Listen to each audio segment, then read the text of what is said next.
Para nosotros es un gusto recibirles y ser huéspedes de esta presentación tan importante del libro, Santa Ana Acatlán, de la desamortización a la dotación de tierras, una historia sin despidos, del autor Sergio Valerio Ulloa.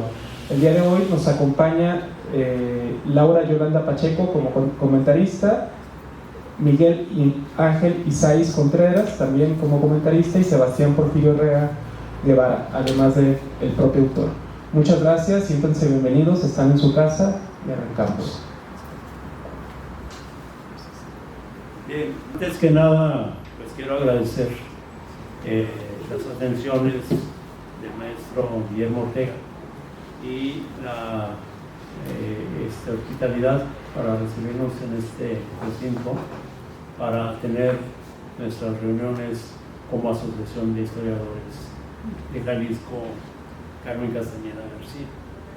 Me parece muy importante decirles por qué surge esta Asociación de Historiadores de Jalisco, principalmente porque es una iniciativa de un grupo de profesores universitarios de historia que queremos hacer una asociación civil para aglutinar a los egresados de historia del gremio de historiadores y todas las personas que están interesadas en la historia de Jalisco, ¿no? Entonces, esta es una asociación que tiene como propósitos difundir el conocimiento de la historia, agrupar a los egresados y profesionistas de la historia, fomentar el prestigio de la profesión de historiadores, defender los derechos profesionales e intelectuales de sus socios, promover la investigación, la enseñanza y la divulgación de los estudios históricos, divulgar sus trabajos, agrupar a los futuros profesionistas, en este caso a pasantes y estudiantes de historia, y pugnar y coadyuvar permanentemente a favor de la defensa del patrimonio histórico y cultural de la región, tanto de carácter material como intangible, además de impulsar el vínculo entre los historiadores y los profesionales de otras disciplinas o carreras afines. De tal manera que también podríamos celebrar varios acuerdos y contratos con distintas instituciones y ofrecer consultas y asesorías profesionales en el ámbito histórico y pedagógico de la disciplina y celebrar múltiples acuerdos, además de publicar la obra de estos historiadores. Entonces, es una pequeña explicación de por qué surge esta asociación en este momento, dado que no había una asociación de este tipo en Jalisco. Entonces tratamos de promover pues que los egresados profesionistas de la historia y quienes hacen investigación histórica se sumen a este esfuerzo y a este grupo de historiadores. Muchas gracias y cedo la palabra a los ponentes de la mesa. Muchas gracias, doctor. Yo también me uno al agradecimiento al maestro Guillermo por toda la hospitalidad y la generosidad por prestarnos este espacio. Muchas gracias.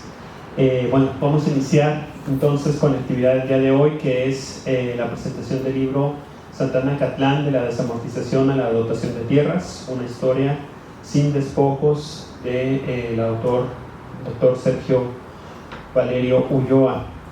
A continuación voy a presentar a la primera comentarista, que es la autora Laura Yolanda Pacheco Urista. Ella es profesora de asignatura en el Departamento de Ciencias Sociales y Jurídicas de la Universidad de Guadalajara, maestra en Historia por el Colegio Michoacán, donde actualmente culmina su investigación doctoral sobre la generación eléctrica en México. Es licenciada en la misma disciplina por la Universidad de Guadalajara. Desde la historia rural, económica, institucional y de la tecnología, ha centrado sus investigaciones en los usos productivos del agua, la agroindustria y la electricidad, y el patrimonio industrial. Colabora en grupos especializados en historia industrial y es miembro del Comité Internacional para la Conservación del Patrimonio Industrial, así como integrante y vocal de TICI México. Participante y fundadora del Jalisco AC, Estudios Históricos y Patrimonio Cultural, y del colectivo Ágora Occidente. Ha publicado varios artículos dedicados a los sistemas productivos de las haciendas en el siglo XIX la industria jalisciense y el aprovechamiento hidráulico, la generación eléctrica y el aprovechamiento de estas energías en diversas ramas productivas, así como el patrimonio industrial legado por todas estas actividades. Les damos la palabra. ¿Qué tal? Muy buenas tardes a todos. Igualmente me gustaría comenzar por agradecer en primer lugar a la Casas 1 y a su director Guillermo Ortega por la hospitalidad. Por supuesto también agradecer a todos los que se dieron cita. Esperamos que, bueno, yo sé que están aquí porque el libro ya les llama la atención, entonces ahorita se los vamos a confirmar. La invitación va a ser que lo lean y que por supuesto, como siempre, aprendamos mucho de las investigaciones del doctor Valerio. Entonces gracias por asistir y por supuesto pues gracias al principal motivo de todo esto, que es el doctor Sergio Valerio, por la invitación, la confianza de pensar en nosotros tres. Y bueno, yo en lo particular pues gracias por generar una aportación otra vez tan paradigmática para la historiografía de la historiografía agraria de Jalisco. Bueno, ya sin más preámbulos, ahorita que estaba escuchando, ya me voy a salir del guión, perdón. Ahorita que escuchaba mi presentación, quizá podría yo empezar diciendo que el doctor Valerio fue mi director de licenciatura de tesis de licenciatura, y justamente yo trabajé en el sistema productivo de una hacienda y él como mi director pues guió mis pasos, ¿no?, en esa primera investigación, y hasta la fecha sigo yo aprendiendo mucho de él. Y bueno, este libro me ha dado otra vuelta del cerebro para seguir en lo particular pensando la historia rural desde esta perspectiva que él ha venido zanjando, ¿no?, para otros historiadores. Quizá a manera de, pues para romper un poquito el hielo, decir que este libro es como la trilogía o el bestseller del doctor Valerio, es decir, viene a completar sus otras dos grandes obras, que fue primero Historia Rural Jalisciense, Tecnología e Innovación en el Campo Jalisciense, siglos XIX y siglo XX, me parece que ese es el título, y una siguiente entrega fue el libro de Bellavista, precisamente, la historia de un latifundio, y bueno, nos habla ahí en particular de Bellavista. Esta tercera entrega habla de Santana de Acatán, una historia sin despojos, es decir, el proceso o la historia, la explicación agraria del nacimiento del ejido o de la distribución de lo que alguna vez fue un pueblo llamado Santana de Acatlán, convertido en ejido. Esta trilogía, vamos a llamarla así, de obras, en general, bueno, no en general, en muy particular, creo yo que se pueden categorizar como desmontadores de mitos historiográficos, particularmente en la historiografía jalisciense. Él, en sus revisiones, en sus críticas, pues está desmontando muchos mitos que hay en torno a toda la historia rural y ahora en lo particular la historia agraria. Entonces ha venido a construir, mejor dicho, una nueva narrativa local, o sea, la explicación local para los sucesos agrarios y rurales en general. Al mismo tiempo, como ya dije, pues ha sido alguien que ha inaugurado vetas o ha encaminado almas en decir, mira, es verdad, aquí en Jalisco no podemos verlo como pasaba en otros lados, tenemos que ubicarnos, perdón. Entonces el Doctor es Común, o su obra, ha sido una iniciación, una abertura de vetas que creo que ha resultado, o ya se empieza a ver frutos de esos, o sea, ya tiene seguidores que, marque bien, hacemos historia un poco a partir de sus interpretaciones, obviamente con propios datos, pero ya teniendo un respaldo historiográfico propio que, pues de algún modo hay que decirlo, usted lo ha construido en estos últimos años. De hecho, Historia Rural Jalisciense pues sí fue mi alma encaminadora, o sea, ahí dije historia rural. No solo lo cuento esto por ser anecdótico o decir que hay una secuencia en su trabajo, sino para resaltar que el doctor a lo largo de estos años, 20 años más o menos, de que salió la historia rural jalisciense a la fecha, ha logrado elevar el nivel de abstracción de su análisis, es decir, cada vez enfrenta problemas más complejos de la historia rural o agraria en este caso, y sobre todo, o más bien lo hace más abstracto, pero a la vez usando un lente, un microscopio mucho más potente cada vez. Historia rural fue un panorama general de la historia rural de Jalisco, digamos, la contraparte de la historia que nos manejan para otras regiones, generalmente centralizada, sea en los valles de México, sea en Oaxaca, pero historia rural jalisciense es ese primer foco en nuestra región. Luego, Bellavista, un zoom un poquito más profundo a uno de los principales entes de esta historia rural, ¿no? Él descubre que hay una simbiosis, por ejemplo, entre pueblos, haciendas, ¿sí?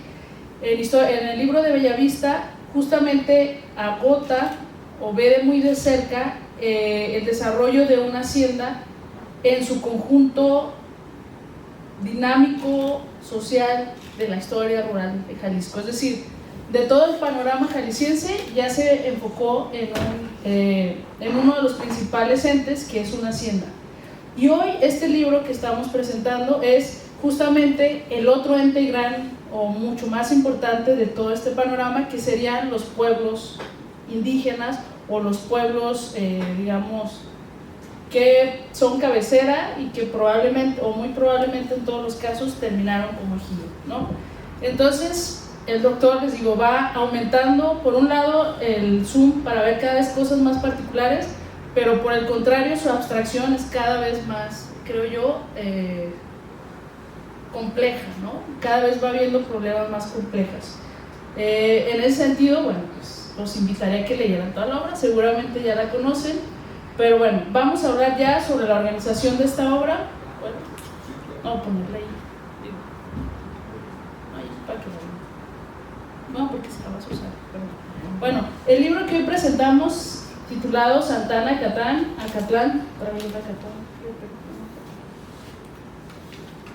para no fallar, aquí está.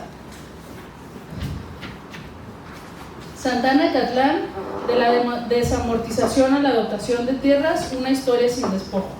Bueno, como su mismo título o subtítulo nos lo dice, es una historia amplia o enfocada en el pueblo de Santana Acatlán, no a partir de su fundación o de su naturaleza productiva, sino de un tema muy específico que es la desamortización de las tierras. Cuando digo que el doctor ha hecho aportaciones o abstracciones cada vez más complejas, es porque este libro justamente habla de un gran hito de la historiografía rural, que es el problema o el asunto de la desamortización, la individualización o el despojo de tierra, ¿no? Más o menos van como de la mano, no es que sea lo mismo, pero este mito o esta historia narrativa que nos habla de que hay un proceso de desamortización que es aprovechado por unos cuantos en contra de las comunidades indígenas, entendidas como propietarios originarios de esas tierras, y justamente que son despojados hasta el momento en que surge el reparto agrario y restituye esas tierras que fueron despojadas por la mala, digamos, ¿sí? Entonces ese es un gran hito de la historia mexicana en general, porque básicamente es la explicación de la historia de la revolución, ¿no? O sea, la explicación agraria de la revolución. ¿Por qué existió una revolución? Porque había una causa agraria muy fuerte. Entonces el doctor se mete justamente a discutir eso, qué tan cierto es o qué tan identificable es este mito o este hito en los documentos, en los casos específicos. Entonces él estudia, como ya conoce Buenavista y conoce la región, justamente la contraparte, que sería el pueblo de Santana, y empieza a deshebrar justamente en busca, digamos, de estos despojos. El doctor encuentra, como encontró en sus otros libros, que la situación real, al menos en el caso que él estudia, y probablemente en muchos más, es muy contraria a este hito, ¿no? No hay despojos, por ejemplo, la palabra de fundo legal, despojo, restitución de bienes, son conceptos y temas creados en un momento histórico determinado, pero que en su contexto no se pueden encontrar, es decir, no existen como tal despojos en un periodo que deberían existir según las grandes historias. Ese es, ya les adelanté el final, bueno, es eso, es tal cual como dice, una historia sin despojos, y nos habla de la desamortización a la dotación de tierras. Como si no hay despojos, si no se les quitan las tierras, ¿cuál es ese proceso que lleva a que en algún momento los pobladores de una localidad no tengan tierra y tengan que solicitar tierras? Y más aún, ¿por qué tienen que usar conceptos o, digamos, artilugios jurídicos como fundo legal, despojo, tiempos inmemoriales? Esos, digamos, muletillas que se crearon a partir de la Revolución y que son las que protagonizan la historiografía mexicana en general. Ya se me trabó, pero bueno. En cuanto a la estructura del libro, podría decir, son 6 capítulos que, como les dije, abordan muy bien el origen de los elementos justificadores del despojo o del reparto agrario, es decir, a qué se le atribuye que hubo reparto para restituir el despojo, conceptualmente hablando, y entonces hace una muy rica y muy necesaria aclaración de conceptos. Es todo el capítulo 1, donde se mete, no una aclaración de conceptos, sino el sentido histórico de cada concepto clave de esta historia. Despojo, pueblo de indios, ejido, tierras de repartimiento o de común repartimiento, indio, despojo, incluso, ya lo dije, ¿verdad? Perdón, el propio despojo. Empieza a encontrar el sentido histórico de estas palabras y vemos que su significado, digamos, real o histórico en el momento en que debió pasar no corresponde a la narrativa que después se le fue significando por la historiografía post-revolucionaria, ¿no?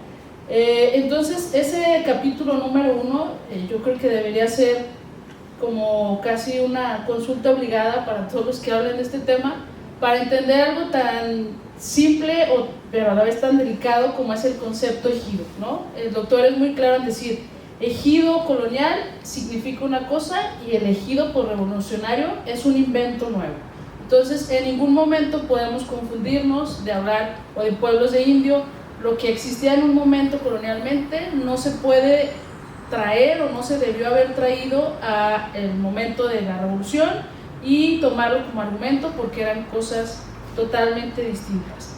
Capítulo 2, la construcción del relato historiográfico, o digamos una historia del despojo de las tierras, que justamente hace una gran revisión historiográfica sobre cómo se ha construido o cómo explicar que exista este mito o esta creencia, no voy a decir mito, perdón, esta creencia que la raíz de la revolución y la pobreza incluso de los pueblos se deba al despojo de tierra, ¿sí? Entonces hace en ese capítulo un recuento historiográfico demasiado crítico, demasiado en el buen sentido, o sea, sí fue muy sagaz su crítica, muy documentada, muy bien planteada incluso, para, digamos, desenterrar de dónde surge este mito, este hito historiográfico de adjudicar la revolución o simplemente la pobreza de los pueblos de finales del siglo XIX al despojo, particularmente generado a partir de las leyes liberales del siglo XIX, es decir, la ley Lerdo y después la ley de los terrenos baldíos, que es del 84, ¿no? Bueno, entonces justamente descubre esto, que en algún momento historiográfico se considera, justamente antes de la revolución, los críticos, ya sabemos, Andrés Molina Enríquez, Luis Orozco, los críticos que en su momento estaban en contra del manejo de las propiedades tiempos de Porfirio, o que empezaron a justificar la revolución. Bueno, ellos empiezan a construir esta explicación agraria para la revolución y se la indican, vamos a decir, a las reformas liberales de mediados del siglo.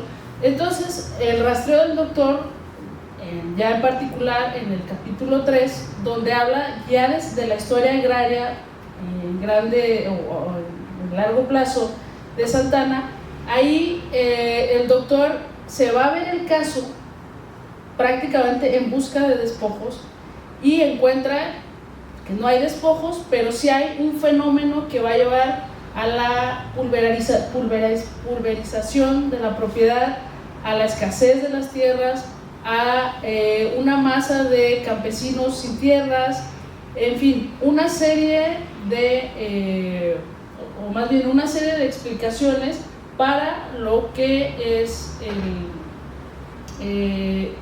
la verdadera causa de por qué no había tierras a finales del 19, ¿no? Y el gran descubrimiento, podríamos decir, es que no hay despojos, sino que hay una gran actividad de mercado inmobiliario, es decir, hay compras, hay ventas, hay herencias, hay sucesiones, hay permutas por territorios que se hacen no por mestizos, no por los propios antes llamados indios, vamos a decirlo, si ustedes me entienden a qué me refiero. Entonces, ese proceso no viene de las reformas de la ley de desamortización o de la ley de los terrenos baldíos, sino que empieza desde finales del siglo XVIII. La explicación, digamos, institucional o legal para este inicio se encuentra más visiblemente en las Cortes de Cádiz, bueno, en la Constitución de Cádiz de 1812, y el surgimiento, el doctor creo que le da bastante peso, o no peso, sino el protagonismo de estos pueblos de indios, entendámoslos así, que ya no tienen una calidad étnica muy homogénea ni cultural, pero sí tienen una congregación, o bueno, un espacio en el cual están insertos, que pasan a ser los ayuntamientos, y a eso iba. Aparece a partir de Cádiz la figura del ayuntamiento y se reordenan, por un lado, las utilidades de estos terrenos comunales, pero también se crea, o en cierta manera se liberaliza, la posibilidad de que exista la propiedad privada de las parcelas de cada pues, habitante del pueblo o de cada indio, ¿no? Entonces ahí empieza a partir el doctor, ahí empieza a encontrar el hilo conductor, ¿no? Hay la posibilidad de individualizar, de titular la tierra a cada quien, obviamente de las tierras de común repartimiento, es decir, aquellos bienes que eran en teoría de la comunidad y que eran asignados a cada familia, bueno, eso se puede titular, y a partir de ahí cada pedazo o cada usufructuario, es la palabra correcta, cada usufructuario va a tener, digamos, la posibilidad de heredar, de vender, de rentar la propiedad, hasta que existen otros factores como es el crecimiento demográfico, la presión o la demanda del crecimiento de la agricultura, del comercio, que obviamente hacen más demandadas las tierras, o una explotación mucho más intensiva, por ejemplo en el uso del agua, que va creando que existan carencias de tierras, carencias de agua, carencias incluso de los arbitrios, es decir, de aquellos ingresos que recibían los ayuntamientos por esas tierras comunales. En fin, el doctor encuentra perfectamente esta historia, digamos, real, o al menos para Santa Ana, que bueno, es muy visible en otros lados también, que la desamortización pues no pasó por ahí, sino que es una dinámica propia del mercado de tierras, vamos a llamarlo así. Y, perdón, empezó a trabar mis notas, estoy tratando de no salirme mucho.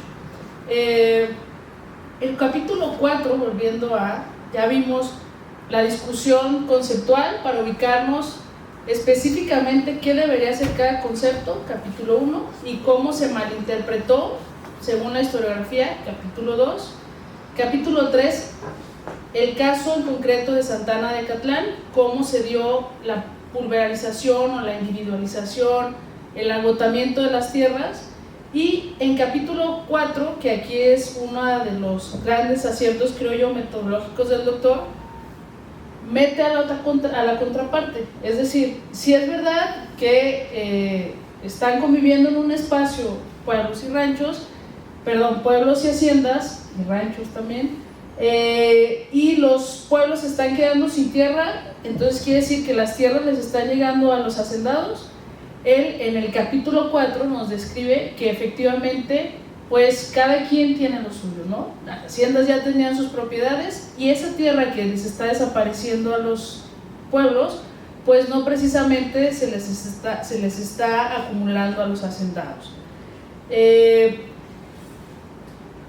alguna manera también descubre que hay otros sector ahí que se llaman pequeños propietarios o rancheros, y aquí es la parte quizá que yo creo que le va a dar a usted más para seguir, o al menos a mí la que más me dejó picada, el papel de estas familias rancheras que por habilidad de la que ustedes quieran son los que realmente van comprando las pequeñas parcelas y que se van quedando con este excedente de tierra, o ellos van generando un excedente en contraposición de las comunidades o de los pueblos, ¿no? Entonces cuando surge el capítulo 5 ya el proceso del reparto agrario, que justamente, y el doctor es una línea que maneja siempre, los naturales o los vecinos de Santa Ana nunca se asimilan ni como indígenas, saben que no tienen títulos originarios y saben de alguna manera que el proceso de su desamortización se debió a la excesiva división de esos terrenos, ¿no? Ellos cuando piden una restitución, dicen, no la armamos porque no cumplimos con estos, no tenemos títulos primordiales, no tenemos calidad indígena, entonces somos jornaleros que necesitamos tierra, denos la dotación, que era la segunda opción que ofrecía la ley en particular de 1915, que es la que da el inicio al reparto agrario.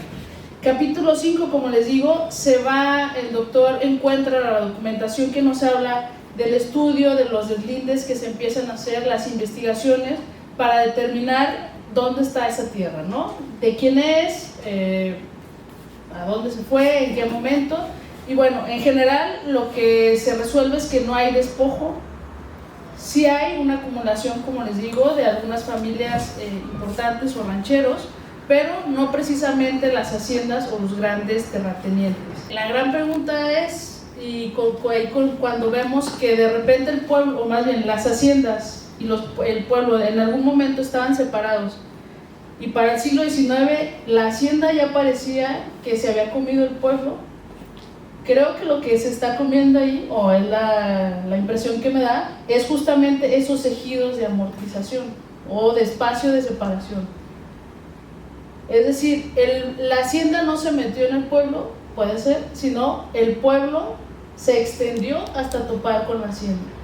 Esa es la lectura que me da al ver su juego entre pueblo y hacienda, ¿sí? No, esa es la más duda que nada. Y creo que por ahí sería una beta, como digo, usted siempre ve betas con sus investigaciones, creo que esta sería la beta. ¿cómo se juntaron si realmente no hubo despojo? Si se supone que eran las mismas tierras que se vendieron, ¿qué pasó? ¿Cómo se juntaron? Y puede ser que el problema sea, se me ocurrió, que se fueron los pueblos comiendo el ejido. No lo sé. Es por si usted lo alcanzó a ver o no, pero esa duda me sembró. Y bueno, creo que ya me extendí, pero simplemente decir que fiel a su estilo literario y sagaz del doctor, siempre sigue una línea, sus trabajos son de seguir un relato muy bien contado, y como siempre nos regala la exquisitez de la cerecita al final. Cierra el libro, su último párrafo, con la pregunta que empezó, ¿sí? Empieza hablando de John Womack y por qué los zapatistas hicieron una revolución porque no querían cambiar, y cierra su libro diciendo por qué los jaliscienses no hicimos una revolución. Y es justamente porque los procesos agrarios, los procesos en particular de despojo o de falta de que se terminan las tierras comunales, son distintos. Entonces, con esa entrada y ese cierre podemos ver que efectivamente su investigación llegó a dar una explicación demasiado elocuente, ¿no? Aquí no hubo revolución, Womack sí hubo, pero era porque no querían cambiar, y son procesos agrarios totalmente distintos. Yo creo que los que están aquí, a los que ubico, pues ya conocen al doctor, entonces saben muy bien sus lecturas, bueno, su forma de escribir, su forma de plantear los problemas y de resolverlos, porque no se necesita ser demasiado engorroso ni demasiado teórico, sino ser concreto. Y el doctor es así.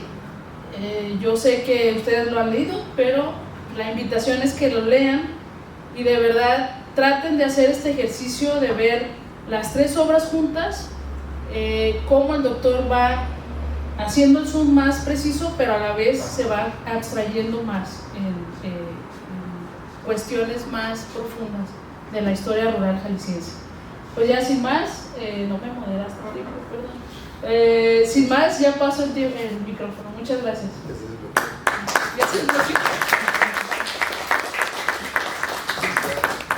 Bueno, muchas gracias, maestra Laura Pacheco. Ahora vamos a darle la palabra al doctor Miguel Ángel Isaís Contreras. Miguel Isaís es licenciado en Historia por el Departamento de Historia de la Universidad de Guadalajara, maestro en Historia de México por la Facultad de Filosofía y Letras de la UNAM y doctor en Ciencias Sociales por el Colegio de Michoacán. Como líneas de investigación se ha interesado principalmente en la historia social y cultural de México y Jalisco durante los siglos XIX y XX, abarcando temas como la criminalidad, la justicia y las representaciones culturales de los sectores populares, la transgresión, la anormalidad y grupos étnicos a través de prensa, literatura, fotografía y opinión pública. Docente de la Universidad de Guadalajara, miembro del Sistema Nacional de Investigadores, SNI-CONACYT, miembro fundador de la Red de Historiadores e Historiadoras del Delito de las Américas, REDA, y también miembro fundador de la Red Las Otras Historias, Marginalidad, Transgresión, Justicia y Control Social en México. Adelante. Bien, muchas gracias y buenas tardes a todos. Pues también me adhiero a los agradecimientos.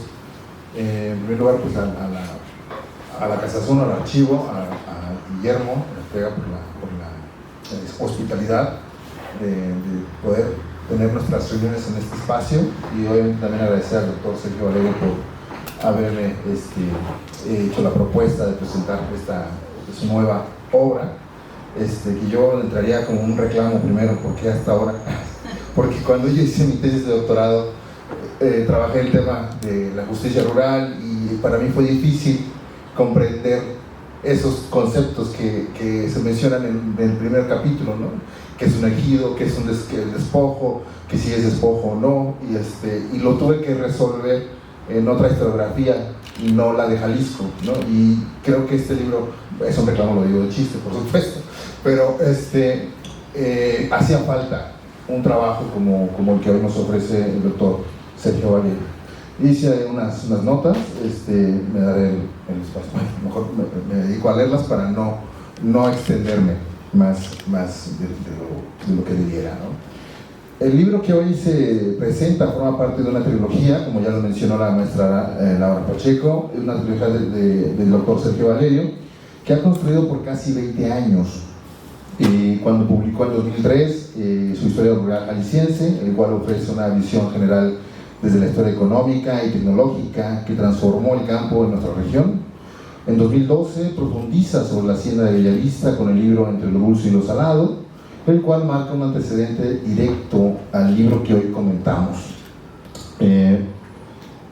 Quiero decir también que el título que hoy nos presenta pudiera considerarse como un título, un libro muy provocador, dicho en el buen sentido, puesto que revisa y cuestiona un conjunto de supuestos historiográficos que quizá todavía se mantienen, al menos en la historiografía del Jalisco rural. Esto es el hecho de comprender esa historia sin la trama del despojo.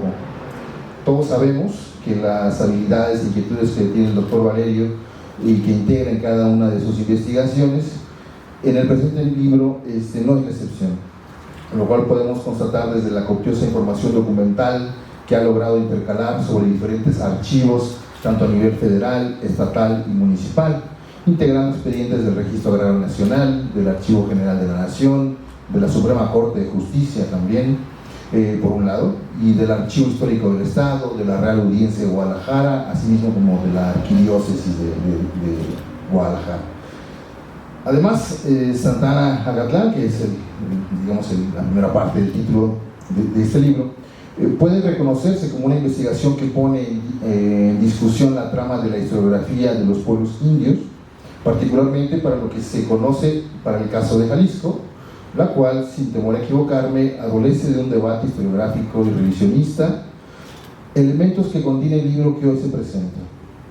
Como lo menciona en su primer capítulo, en sus primeros capítulos, la historiografía del campo mexicano generalmente ha sido pensada con base a ideologías y a esencialismos que de tanto repetirse ya poco se detienen a discutir los conceptos que integran tal narrativa.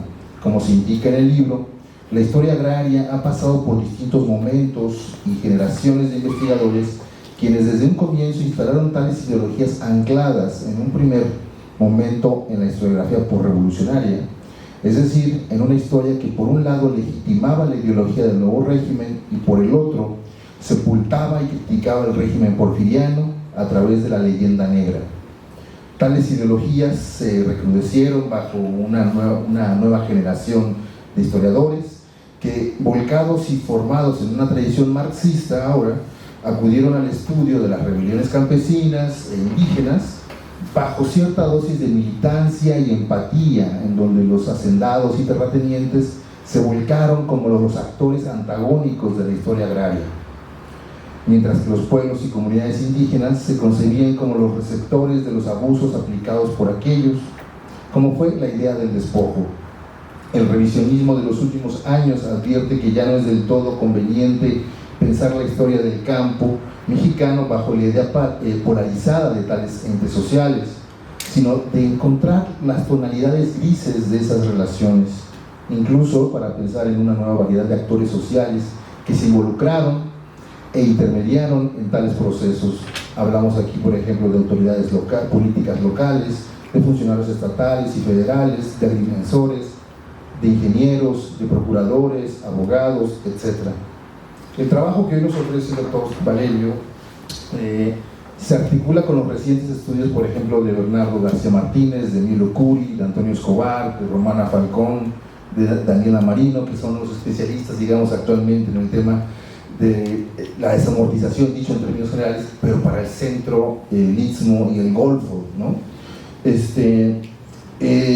Estudios con semejante complejidad difícilmente podemos encontrar para el caso de Jalisco, una región en donde los estudios agrarios e históricos son poco atendidos, sea por causa quizá al poco peso que tuvieron las comunidades indígenas en el occidente mexicano y a su integración a la economía capitalista y a la cultura mestiza caracterizada por la región concéntrica que ocupó Guadalajara. Por principio, en los primeros 2 capítulos, Sergio Valerio propone una historia de los conceptos, como ya lo mencionó la maestra Laura, sobre todo para argumentar el hecho de que en regiones como Santa Ana Acatlán no pudo haber existido un despojo de acuerdo con el sentido estricto de su significado, que de acuerdo con la ley era el acto violento por el cual alguien privaba de un derecho, una cosa, mueble o raíz que otra persona poseyera.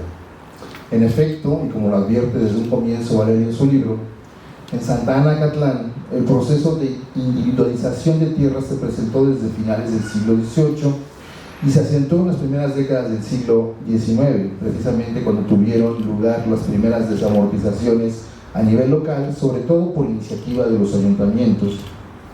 En el mismo caso está el concepto de fondo legal, que por interpretaciones dadas entre los siglos XVIII y XIX se definió como la fracción territorial a la cual tenían derecho las poblaciones, cuando en esencia tal idea venía desde el siglo XVI por iniciativa del Marqués de Falces, para advertir que tales extensiones de tierras serían una área de protección en la que ni hacendados ni pobladores, poblaciones vecinas debían poseer, y su uso se limitaría para vivir y sembrar, y así garantizar la subsistencia de los indios. Desde finales del siglo XVIII, esa confusión se dio inicio con la creación de variedad de pueblos y, por consiguiente, del surgimiento de conflictos entre esos nuevos pueblos con los ya existentes, al igual que con propietarios y estancieros. Lo mismo sucedería con la idea del ejido, como también ya lo comentó la maestra Laura, ¿no? Este espacio elegido como un espacio en el periodo colonial, y el que posteriormente se definió en la etapa postrevolucionaria. Sobre tales confusiones no solo pudo haber caído la política agraria de los siglos XIX y XX, sino además la historiografía que se ha dedicado a narrar esa trama de conflictos.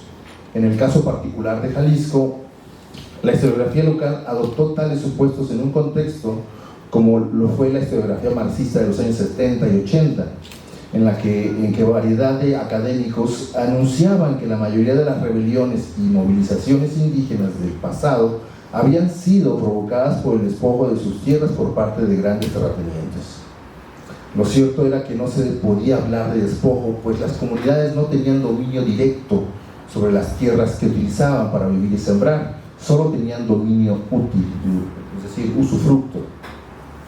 Como materia del tercer capítulo, Valerio nos ofrece un reconocimiento del terreno y de los primeros asentamientos de Santa Ana Acatlán, un relato que, cabe decir, nos ayuda a imaginar el paisaje y el entorno natural de la región, y de igual manera se puede leer como una historia ambiental y del agua en Acatlán, aspectos ahora necesarios para comprender mejor las historias agrarias, pues si miramos aquella historiografía agraria de hace 4 o 5 décadas, pocas veces se da importancia a los recursos hídricos que eran y son indispensables para la tierra.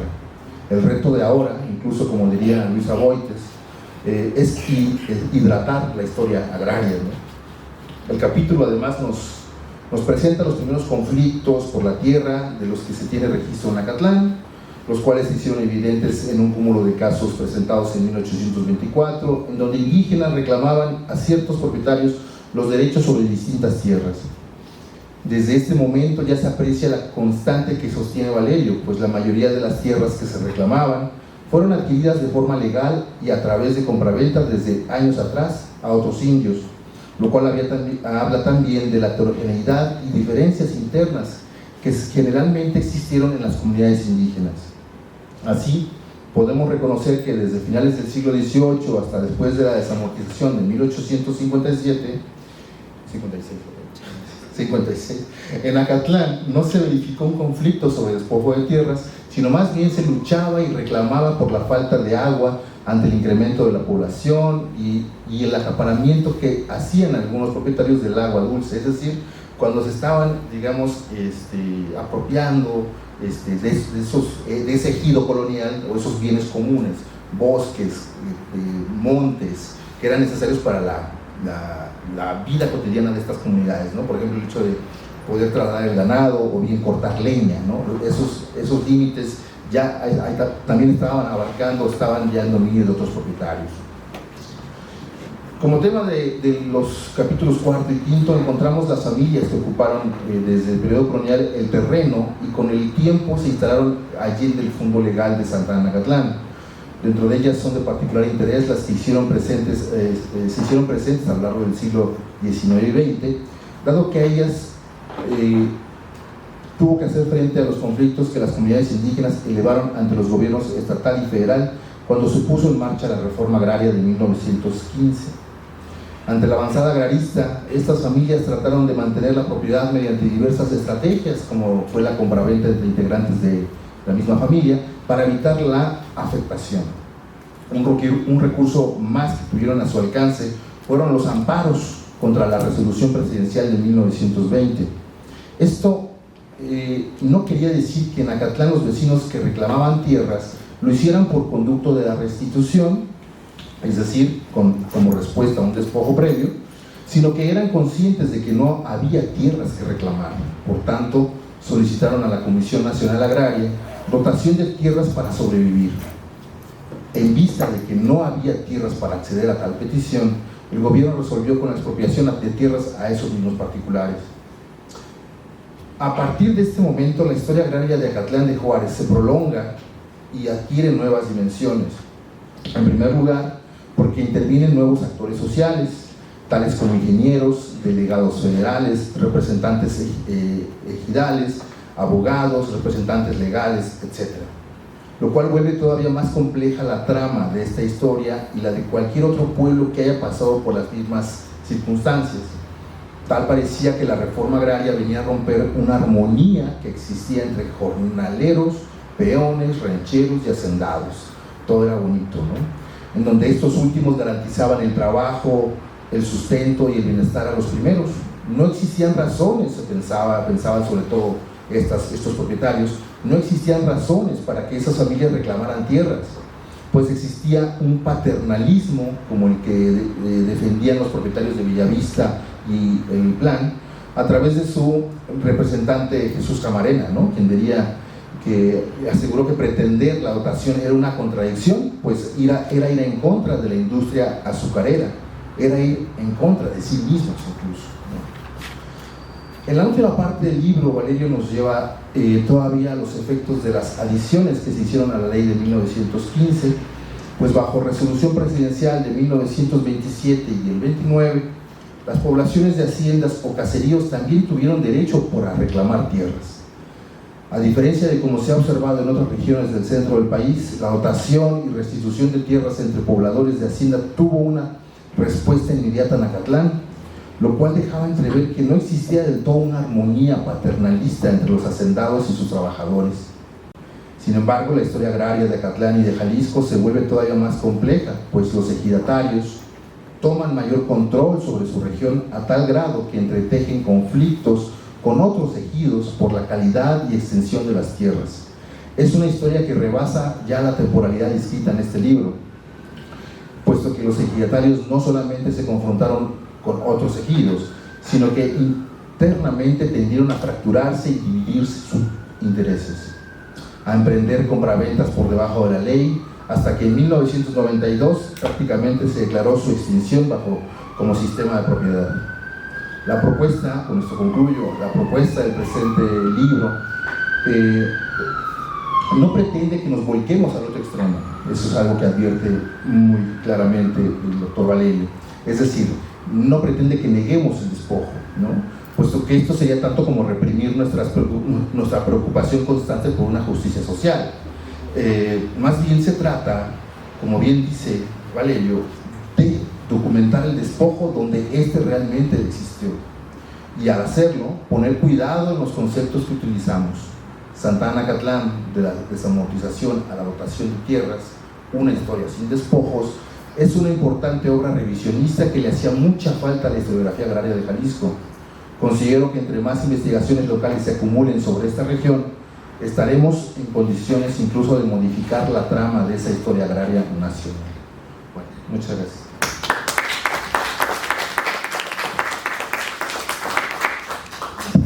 Otra vez yo, para presentar a nuestro siguiente comentarista, el doctor Sebastián Porfirio Herrera Guevara. Les voy a hacer una pequeña semblanza de su trayectoria. Él es licenciado en Historia por la Universidad de Guadalajara, maestro y doctor en Historia por el Colegio de Michoacán, profesor de tiempo completo adscrito al Departamento de Ciencias Sociales y Jurídicas de la Universidad de Guadalajara. Es miembro nacional del Sistema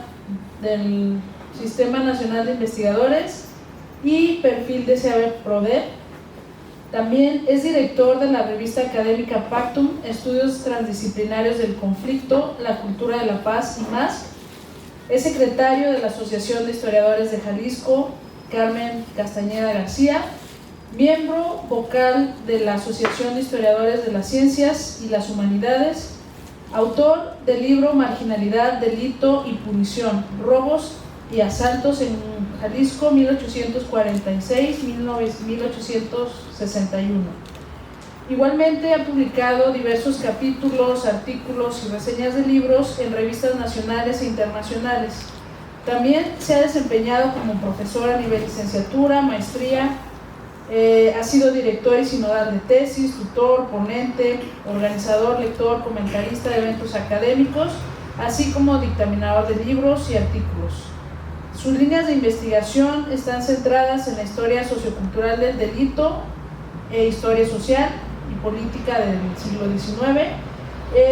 Entre sus méritos podemos mencionar que es ganador del premio Atanasio Sarabia, el premio de Banamex, a la mejor tesis de licenciatura en 2001. Sin más preámbulo. Gracias.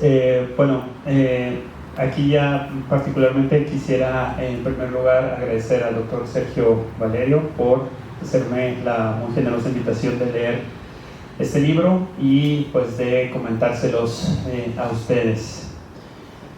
Este libro da cuenta, desde mi particular lectura, de un objetivo doble. Intenta desmontar una idea cimentada historiográficamente por varias generaciones a través de un caso de estudio particular y suficientemente documentado. Dicha idea que centra el trabajo es la del despojo. Por mucho tiempo, la historiografía económica y social ha replicado esta noción.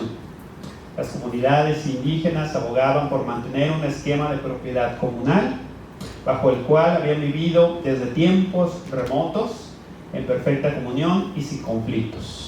Ante esto se encontraba el liberalismo decimonónico que despojó a través de las leyes y los procesos de desamortización a estas comunidades de sus tierras. Lo anterior explicaba los alzamientos y los movimientos de resistencia agrarios, que fueron muy numerosos y que sucedieron a lo largo del siglo XIX e inicios del XX. El zapatismo, digamos que fue la última expresión de todos estos movimientos que hubo a lo largo del XIX.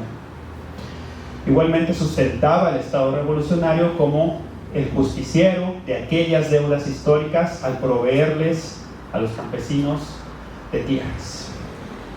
Con base en lo anterior, el libro se compone en 6 apartados que se desarrollan en los siguientes temas: la conformación de los pueblos, la propiedad, la historiografía de la leyenda negra, la historia del pueblo de Santana Catlán, la conformación de las familias de potentados en la zona de estudio y por último el reparto agrario y la dotación de tierras en el caso estudiado.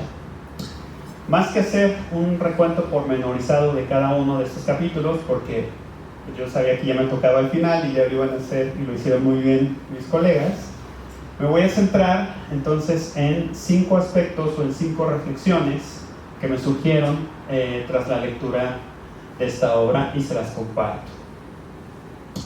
En primer lugar está la historiografía. Para sustentar la premisa central del libro hay un desarrollo historiográfico que es bien conocido por los especialistas en historia social y económica.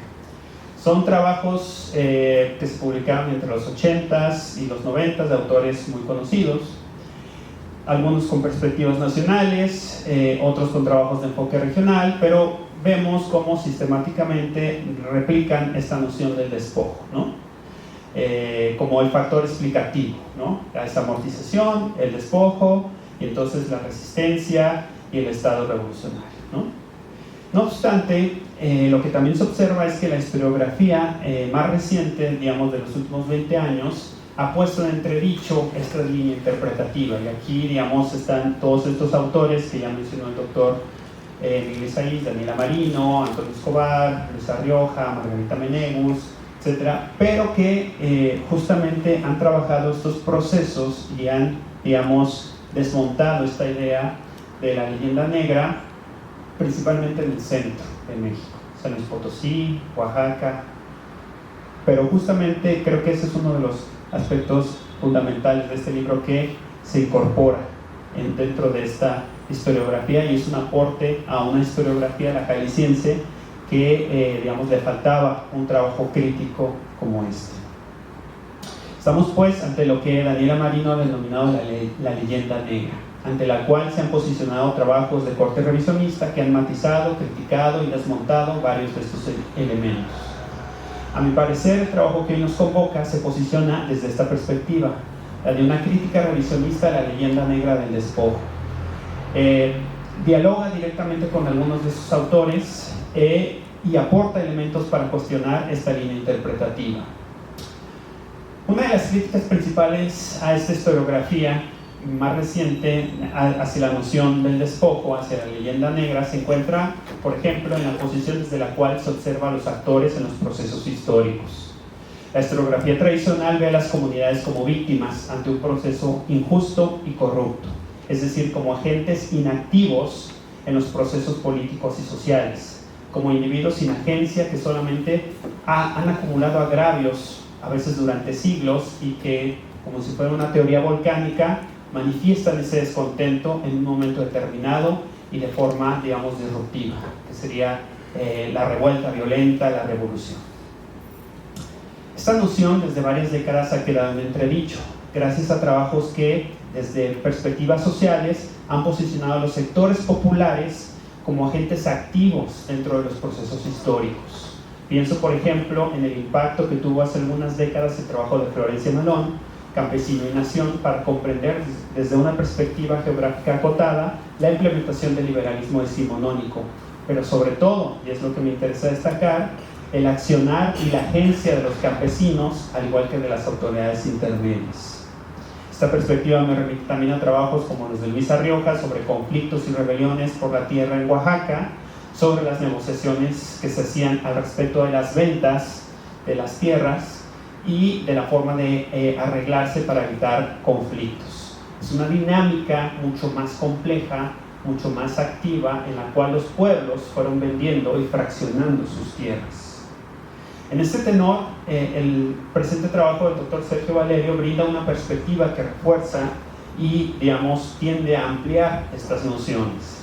En la zona de Santa Ana Catlán, pueblos y caseríos adyacentes, en primer lugar se experimentó un proceso de individualización de la tierra previo a las leyes de 1856, es decir, antes de este proceso desamortizador a nivel nacional. En realidad, desde la segunda mitad del siglo XVIII hasta todo el siglo XIX, el autor va, digamos, reconstruyendo cómo hubo un proceso de incremento demográfico, de mestizaje y especialmente de cambio en las propiedades a través de ventas y compras de tierras, que en su conjunto fueron desmembrando esta idea de la noción tradicional de comunidad, que se definiría, digamos, como una unidad sin fisuras, y nos muestra documentos que dan cuenta de estos elementos. Insisto, ventas, compras, sucesiones, conflictos al interior del pueblo. Reconstruye cómo se fue dando una acumulación de grupos de rancheros y la forma como los campesinos se fueron anexando, incorporando a las haciendas, ya sea como trabajadores o como arrendatarios. Es decir, estamos ante una dinámica de mercado que tendía hacia la fragmentación, desde mucho antes del embate desamortizador. El segundo punto, o la segunda reflexión, consiste en observar una crítica fundamental a la noción del despojo, la de la comunidad indígena como un elemento enfrentando y experimentando a lo largo de las décadas y de los siglos. Esto es algo que desde la antropología social se ha venido cuestionando desde hace varias décadas, con trabajos, por ejemplo, que dan cuenta de las transformaciones que han tenido los grupos indígenas, por ejemplo, en sus nociones y conformación de territorialidades, en la justicia, en las rutas de comercio, etc. Es decir, que hay que pensar estos procesos como elementos históricos, vivos y cambiantes, en los cuales los sujetos tuvieron una participación activa y en la que incluso algunos se beneficiaron de ello, generando una dinámica vertical al interior de algunos pueblos y comunidades. Esto queda muy claro en el libro al comprender cómo, bajo esta lógica de fragmentación que se mencionó hace un momento, hubo ciertas familias que se fueron posicionando como las potentadas de la región. Como tercer punto se encuentra la crítica al liberalismo decimonónico. La idea tradicional es concebir al liberalismo del siglo XIX como el entramado que implementó el despojo a través de una legislación que benefició a unos cuantos, los hacendados, que deberían la inmensa y avasalladora hacienda porfiriana. Ante esto resulta claro que es necesario matizar para comprender mejor estos procesos. No estamos ante un liberalismo unívoco, sino ante liberalismos. El plural aquí es importante. Y en ese tenor, Jalisco tuvo una legislación que apuntaba hacia estos procesos individualizadores desde muy temprano en el siglo XIX. Aquí también es importante comprender que se trataba de desmontar la corporación y fomentar la idea del propietario individualizado con la idea de excitar, por un lado, la propiedad privada, pero también la reactivación de los procesos económicos que se habían truncado a partir de los procesos de independencia. Aquí es muy importante pensar la negociación de los actores y los arreglos que se tenían de las tierras, pues estamos ante uno de los elementos centrales de las prácticas políticas del siglo XIX, la noción de pactismo, como la concibe Elías Palti, en los cuales los actores, las autoridades intermedias y la interpretación que se hacía de las normas era mucho más compleja de lo que se pensaba.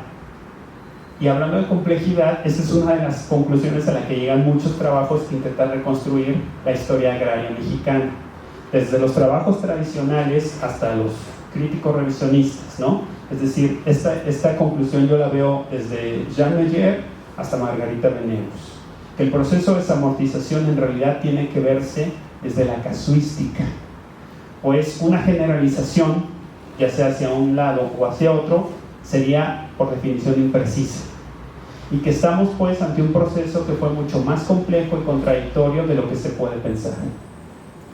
Al respecto, el doctor Valero coincide en lo esencial e incluso señala cómo ha existido confusión en la manera en que se han interpretado estas normativas, incluso por los historiadores, ¿no? Pues no es lo mismo hablar de fondo legal que de tierras de común repartimiento, de propios y arbitrios, que el uso que se tenía desde la legislación española de los pastos y los montes, de su aprovechamiento, o la misma concepción de los ejidos, tanto en su concepción colonial como en la revolucionaria.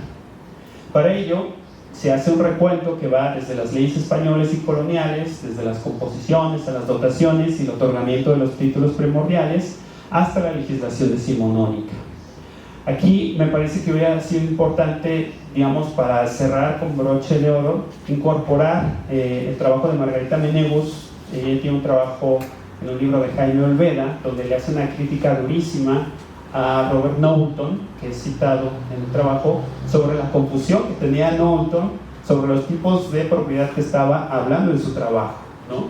Y creo que hubiera sido benéfico para redondear este análisis historiográfico crítico, que me parece muy necesario. En un cuarto punto se encuentra la diferencia entre el despojo y la dotación. Aquí se echa mano del estudio de caso concreto, es decir, el caso de Santana Acatlán. Aquí el autor ejemplifica cómo la mayoría de las peticiones de tierra fueron en realidad por dotación. Las peticiones se sustentaban bajo el argumento de la carencia de tierras para la subsistencia, y el otorgamiento se daba bajo la lógica de ser por el interés nacional para el proyecto revolucionario. Cabe señalar que las dotaciones se llevaban a cabo, en estos procesos se llevaban a cabo amparos, batallas legales, etc. En este muestreo documental resaltan los casos de despojo, pero no por su sistematización, no por lo frecuente, sino por su rareza, ¿no? La narrativa tradicional que dice que había decenas o miles de despojos, bueno, estamos ante un escenario opuesto. Eran eventos más bien extraordinarios, más que repeticiones sistemáticas. Es decir, estamos ante una de las principales críticas a la noción del despojo, la carencia de fuentes y documentos para comprobarlo, pues estos documentos no apoyaban dicha afirmación. Lo anterior me lleva a reflexionar sobre la manera de concebir el despojo. Aquí el doctor Valero afirma que la noción revolucionaria del ejido solamente compartía el nombre con la noción colonial. En otras palabras, se trata de una construcción cimentada en cierta narrativa que ayudaba a darle forma al Estado por-revolucionario. Aquí resulta relevante resaltar la importancia del agrarismo para los gobiernos de la Revolución y posteriores, pues para lograr ello era también necesario cimentar la noción de usurpación. De este modo, el agrarismo revolucionario vendría a subsanar aquellos agravios históricos, a hacerle justicia a Zapata y a su movimiento, a resarcir el despojo. En el estudio de caso de este libro, la dotación de tierras se llevó a cabo no sin muchos problemas y reveses por parte de los quejosos. Evidentemente se pusieron amparos, algunos lograron ser aceptados y otros no, y de este modo se repartieron ciertas cantidades de hectáreas. Se llevó a cabo. También me gustaría resaltar la segunda narrativa que surge de este proceso, la idea de recuperar los títulos originarios que se les habían dotado a las comunidades desde la noche de los tiempos, ¿no? Lo anterior, a mi parecer, se trata de una tradición inventada, y aquí, digamos, la referencia a Hopland no es gratuita, pues se buscaba legitimar en el pasado remoto elementos culturales, jurídicos y sociales que eran importantes para un grupo en su contemporaneidad. Ello solidificó, por un lado, la proliferación de títulos originales apócrifos o que no eran correspondientes a su tiempo, y por el otro, la noción ahistórica de las comunidades indígenas como grupos sociales que se quedaron petrificados en el tiempo. Hacia el final del libro, es posible convencerse que, si bien no es deseable caer en generalizaciones, el estudio de Santana Catlán brinda elementos suficientes para entablar un diálogo con esta historiografía y cuestionar los cimientos de la interpretación del despojo. Ahora bien, puede que hayan existido sentimientos de agravio e interpretaciones de algunos actores durante el siglo XIX de que algunos pueblos indígenas fueron en efecto perjudicados en favor del beneficio de ciertos potentados. Hay en el siglo XIX ciertos episodios, como en mi caso, que es lo que yo más he estudiado, la rebelión osadista, que efectivamente tuvo un sesgo agrario indudable y que en sus proclamas exclamaba la importancia de la repartición de tierras porque habían sido, comillas, usurpadas. Esto en palabras de Domingo Nava, uno de los lugartenientes del propio Lozada. Aunque en el mismo tenor argumentativo que nos muestra el libro, estamos presentando, nunca se muestran los documentos, nunca hay copias o documentos hechos a posteriori. Lo que sí queda claro es que la generalización de una historia de despojos, de comunidades ahistóricas, de víctimas, de villanos, ya no es sostenible. Queda entonces para la historiografía jalisciense ampliar los estudios de caso, para conocer, más allá de Santana Catlán, la dinámica del proceso individualizador durante el siglo XIX en otras regiones del estado de Jalisco. También queda pendiente, me parece, ahondar en la figura de la autoridad intermedia como elemento central para comprender estos procesos, aunque tengo entendido que el doctor Valerio está trabajando justamente sobre esta nueva línea de investigación, lo cual también vendría a cubrir una laguna historiográfica muy importante, porque los trabajos principalmente sobre el efecto político se han hecho otra vez en el centro del país. Es un texto que tiene diversos, como se ha observado, vasos comunicantes como con otras historiografías. No es, digamos, un libro que solamente se quede o se enfrasque en la zona de Santana Catlán. Entonces este libro, pues, no únicamente es para los interesados en Santana Catlán y sus alrededores, sino también para aquellos que se encuentran dentro de la historia agraria, la historia económica, que quieran abrir los horizontes sobre los procesos de desamortización en Jalisco y las implementaciones del liberalismo en los siglos XIX y XX. Muchas gracias. Bueno, muchas gracias a los tres presentadores. La verdad es que es una lectura muy acuciosa, muy bien detallada, y creo que se sintetizan muy bien, pues, lo que trata el libro, ¿no? Pero ahora me gustaría, si tienen ustedes, público, preguntas sobre el tema o alguna aclaración que se les quisieran hacer, o algún comentario sobre el libro, abriríamos un breve momento de preguntas y respuestas. Gracias.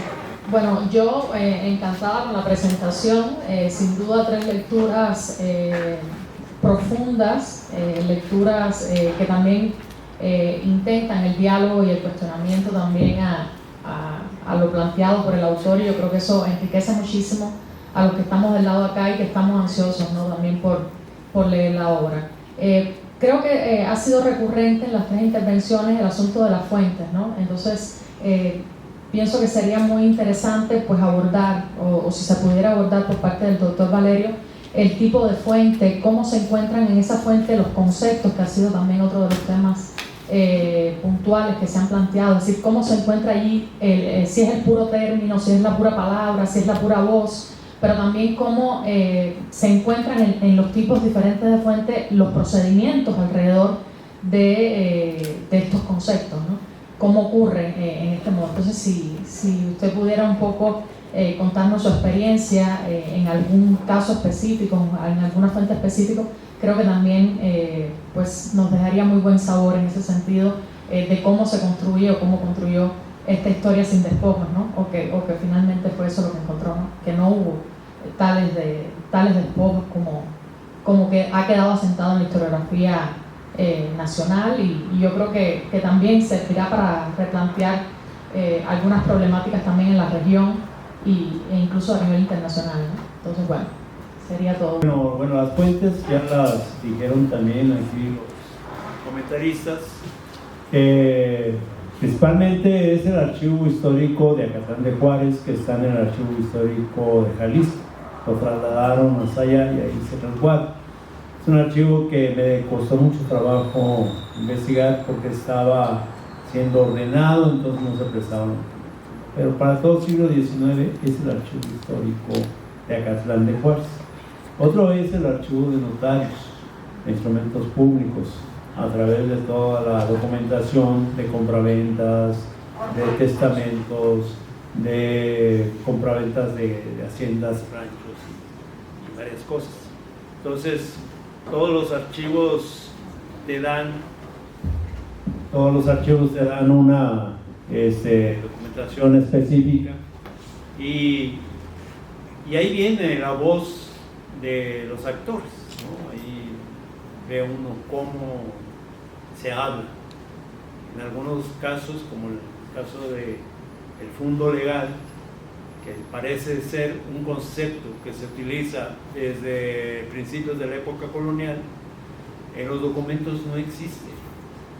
No existe, es un concepto que a finales del siglo XVIII aparece, y aparece por la legislación liberal. O sea, es un invento de los liberales, porque en las leyes del siglo XVI y XVII no se habla de fondo legal. Se dice que se les va a dar tierras a los pueblos para que vivan y siembren, pero no se les dice fondo legal. ¿Sí? Y a los ejidos se les concibe como aquellas tierras que están fuera del pueblo, muy fuera, ¿no? Y sirven para que ahí transiten y convivan y lleven a los animales a pastar, pero no es una cosa que sea propiedad de los pueblos. Realmente son tierras realengas, tierras del rey, no del pueblo. Y lo propio del pueblo, lo más que tenían los pueblos, son esas tierras que se decían por razón de pueblo, que eran las tierras donde ellos sembraban.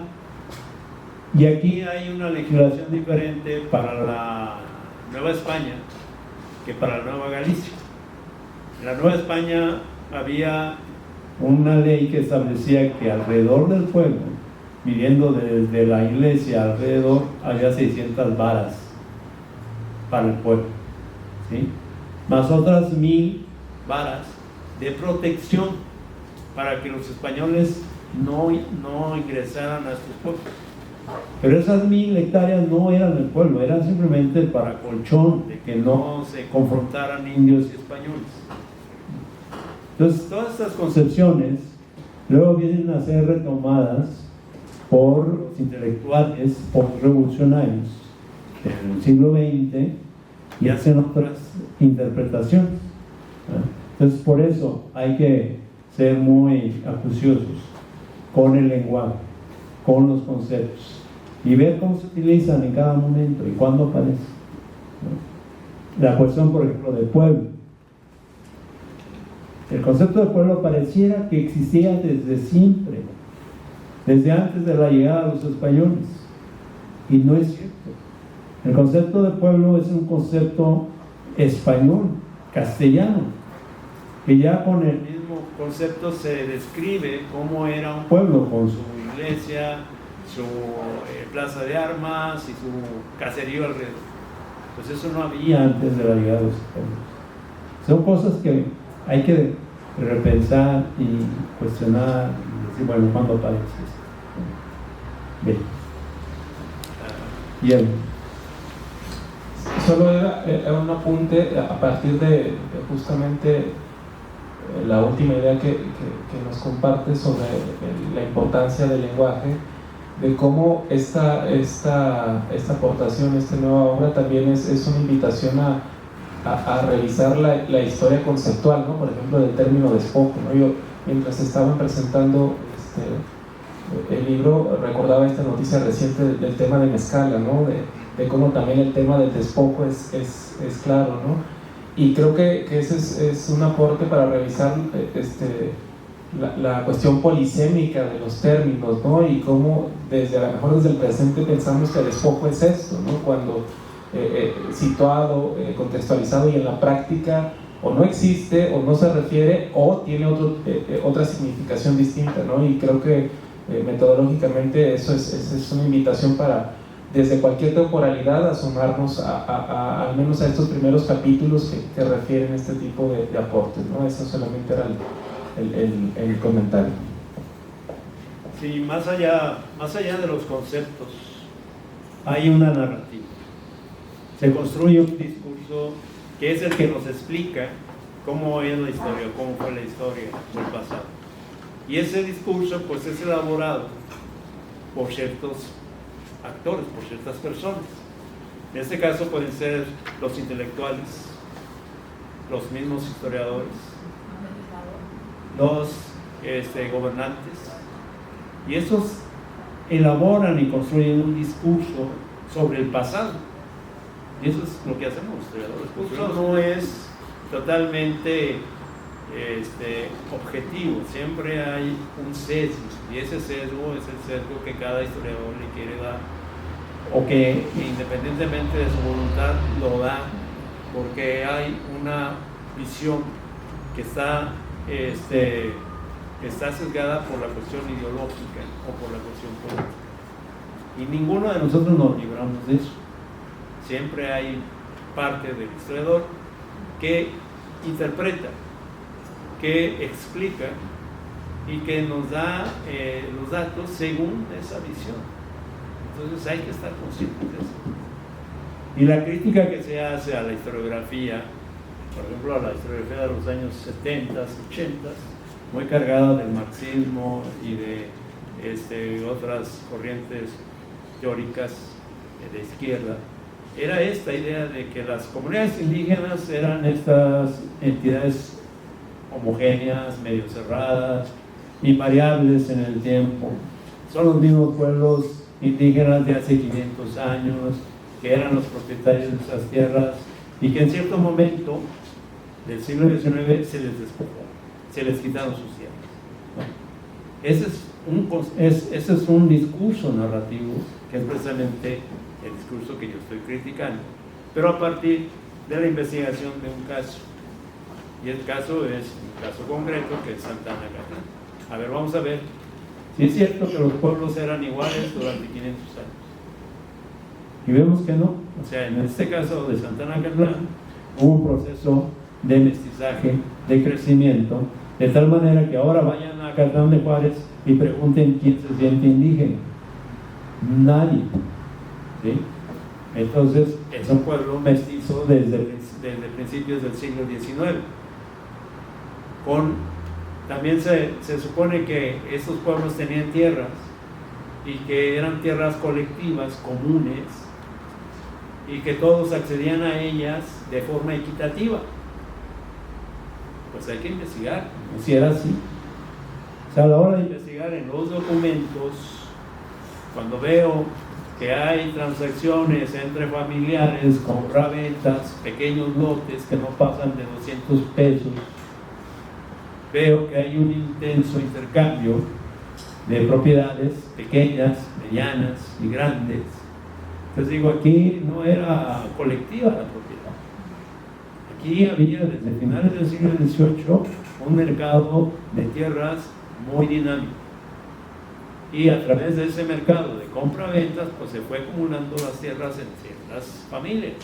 Y ahí los rancheros, y ahí los propietarios medios.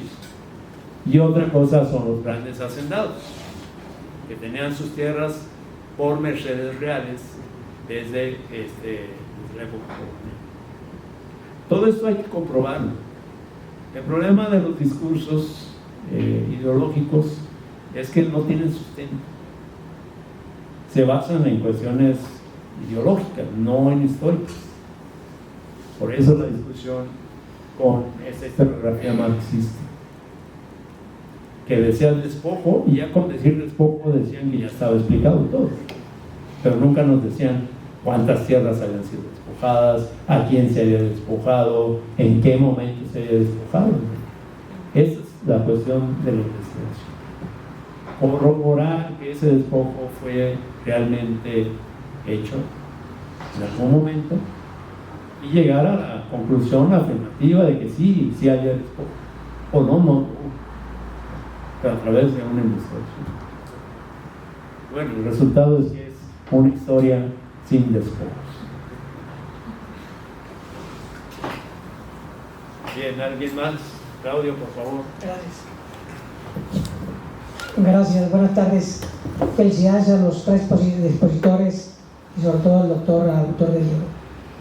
Mi pregunta puede ser un poquito boba, pero tengo la curiosidad.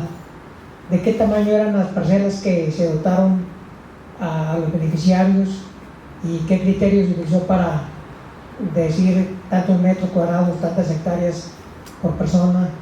Y si era la misma dotación para todas las personas, porque se mencionó de que se podían vender o heredar o transmitir. Pues, ¿qué criterio hubo para la reasignación de la dotación de las tierras que repartieron? Mira, estamos hablando de dos momentos. Uno es a principios del siglo XIX, cuando se habla de que las comunidades indígenas se estaban individualizando y privatizando las tierras. Y en ese instante, pues la extensión de las tierras puede ser muy variable dependiendo de cómo se había habido esas transacciones, ¿no? Y otro momento es con la revolución de 1910 a 1920. En 1915 se da una ley, que es la ley agraria del gobierno constitucionalista, y a través de esa ley se empieza a repartir tierras de las haciendas y de los rancheros. Primero se hace un padrón de los habitantes del pueblo que tienen derecho a solicitar tierras. De acuerdo a ese padrón, el número de ejidatarios más o menos se les va a dotar de unas 4 a 5 hectáreas por cada jefe de familia. Y entonces, dependiendo del padrón, se le va a otorgar a todo el pueblo 1,000 hectáreas o 1,500 hectáreas, y se le van a tomar a las haciendas alrededor del pueblo, las que están más cercanas. Por eso se afecta a la hacienda de Bellavista, porque es la más cercana. Pero cada pueblo solicita tierras, y entonces desde distintos lados se le empiezan a fragmentar tierras a la hacienda de Bellavista, ¿sí? Y así sucede en otras zonas. Entonces cada ejidatario recibe por lo menos 4 o 5 hectáreas, unas de temporal, otras de monte, y son de diferente calidad. Pero en esa segunda, el reparto agrario de 1915 a 1930, las leyes establecen que esas tierras no se pueden vender, que no son propiedad privada del ejidatario, sino que son propiedad de la nación. El ejidatario solamente tiene derecho al uso de las tierras, pero no las puede vender, no las puede rentar, no las puede hipotecar, según las leyes de la revolución, de 1915 en adelante, hasta 1992, cuando se hace la otra reforma agraria, donde ya dicen los ejidos ya pueden ser vendidos de acuerdo al interés de cada uno de los ejidatarios. Sí, gracias. Bien, no sé si hay más preguntas, comentarios. Heréndira. Pues yo sobre todo quisiera agradecer, doctor, por este obsequio, porque es un obsequio intelectual realmente. Como comentó el doctor Miguel, pues en su tiempo, en su momento, no estaba esa explicación en una sola obra sobre la historia, sobre qué significaban los conceptos en su momento. Y pues muchas gracias, doctor, en ese sentido, y sobre todo también cómo esta obra pues es una obra que incomoda en el sentido de que pues sí le dice a los historiadores jaliscienses que hay que buscar más a fondo y en casos específicos de cómo se dio en el caso de mi interés la reforma agraria en esos lugares. Y pues sería todo. También muchísimas gracias a los tres presentadores, porque sí fueron muy claros y también nos apoyaron para llegar con una mirada en específico a la obra, cada uno con su tema de interés particular. Bueno, afortunadamente pues ya hay otros historiadores que están abordando temas puntuales, como el caso de Heréndira, que está haciendo su tesis de maestría sobre un pueblo, ¿cómo se llama? Cuyutlán.